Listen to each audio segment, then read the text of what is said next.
And then I would just use another one of the standard uplights, kind of like over here, but I would use them on this tree, just get it at the base and have that shining fairly upright. And a good rule of thumb is anytime you're using any kind of uplight, it's always better to have it shining more upright than it is to bring it out and shine it at the canopy. Hey guys, it's Cal from The Lighting Doctor here. I hope you guys enjoy this video with some more great landscape lighting tips. To learn more about landscape lighting, go and check out our website at lightingdoctor.ca, or if you want to see what a real quality landscape light should look like, go and check out our Try It Before You Buy It offer, where you can get a premium quality fixture at a discounted rate with your very own battery pack, so you can go and test out how that light's going to look and feel what a real premium quality light should look like.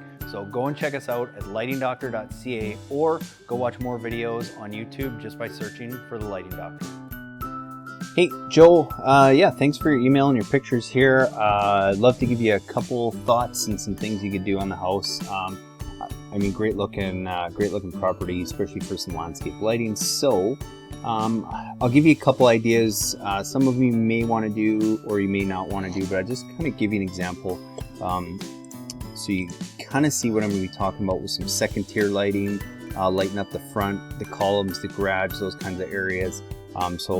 Just kind of give you a quick visual. I will talk about something they didn't do here, but would look really nice on your property. But I think the first thing I would do is I would, kind of like you saw in that other picture, I definitely want to highlight some of the nice stonework you have here. So I think, you know, on both sides of the garage here, I would definitely want to try and light these up with some uplights.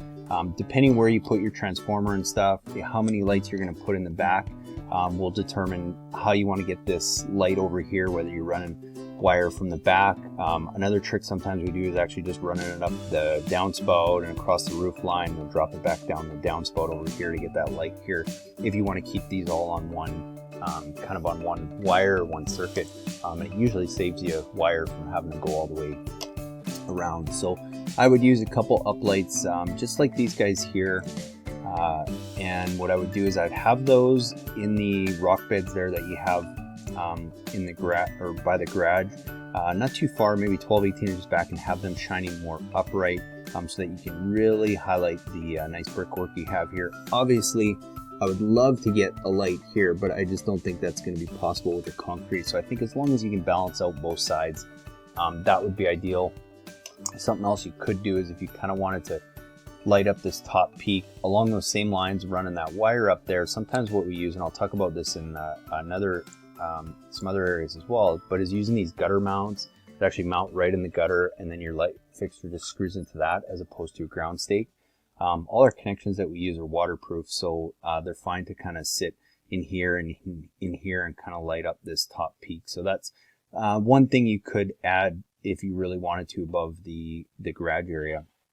Moving along to the front of the house here, again, kind of like you've seen here where they've lit the stone and the columns. I would do the same thing on yours, where I would use that same uplight, and I would kind of have 3 of them along these columns here, these white columns, because as you can see from that picture, what's nice is not only does it light up the stone and the columns, that light kind of hits this top here and kind of spreads, gives you some nice reflective light, and it's almost as if you've got some soffit and pot lights up in there, but it's a lot nicer, subtler effect. So I would have 3 of those there for sure. And then back in this corner where the stonework is, I would try and use another one of these uplights.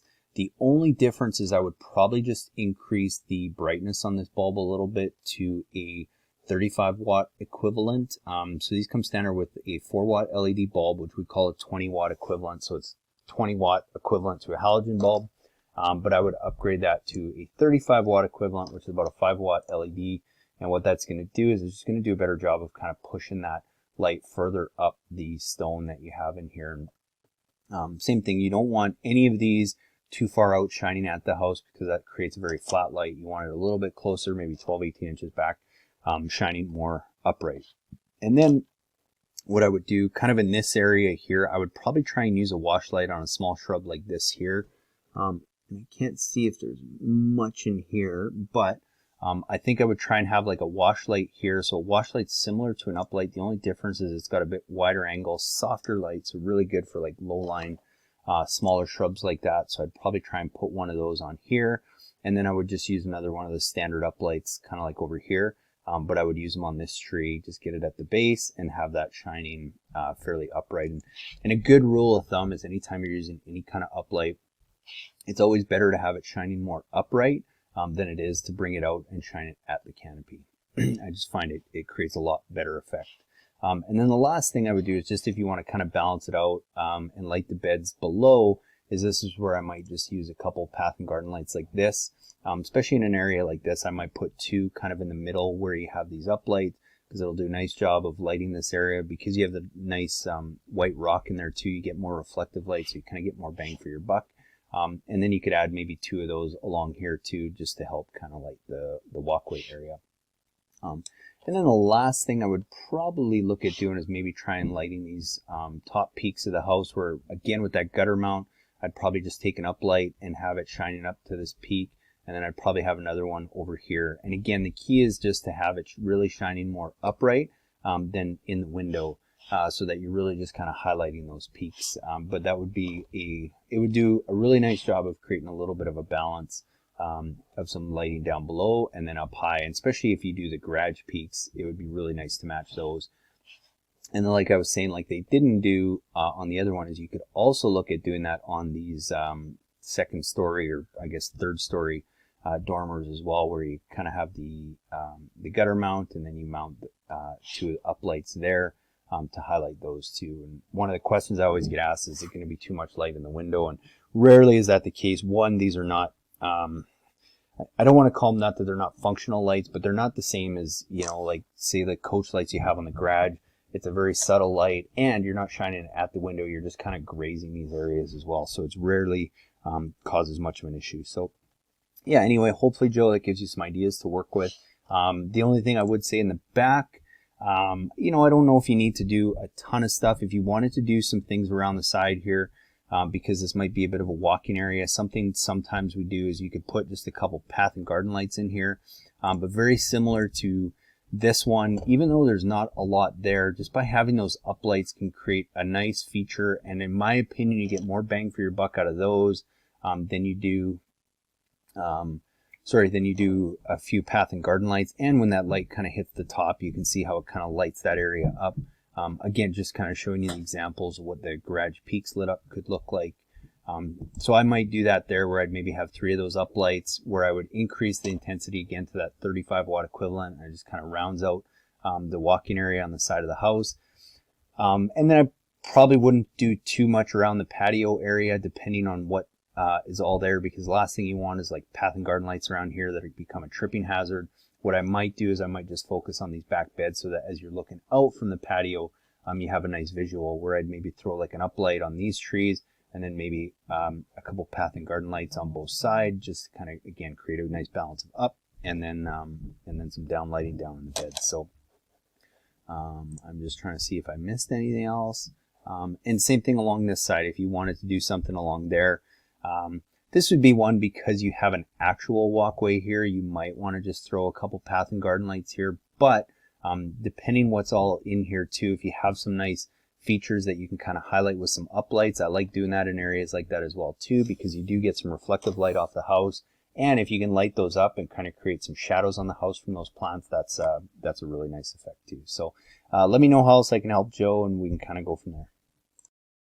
Guys, I just wanted to show you this real quick. If you see here, we got this bed area, and this was an area that was totally isolated, that we couldn't get wire to really. We got this nice, beautiful brick walkway here, but we're out on Vancouver Island, where it is an island, and most of it's rock, and there's just no way we could tunnel underneath that sidewalk without going super deep and totally messing up the gardens. So what we did is, if you see behind me here, on this bush that goes up and then across the doorway here and then back down, what we did is we actually used the gutter, and we actually ran wire up the gutter, over the doorway, and down into this bed here, and we were easily able to do that.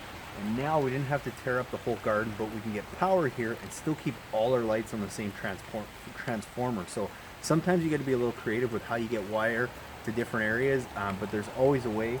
And you'd never even know that that wire's there, because where we came back down in the bed is right behind a trellis that we ended up highlighting and featuring anyway, that you guys can't tell from the video, but I can see it's starting to look really, really good, so I'm glad we lit that up.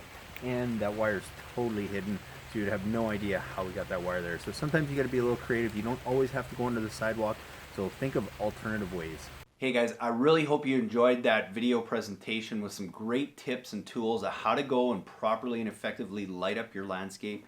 And be sure, if you want your own free consultation video, just send me an email at cal@lightingdoctor.ca with a few pictures of your property, and we'll get back to you with some really cool ideas and ways to go and effectively light your property. And be sure to watch the videos after this one for more tips on how to install landscape lighting, as well as how to light up your landscape the best way possible.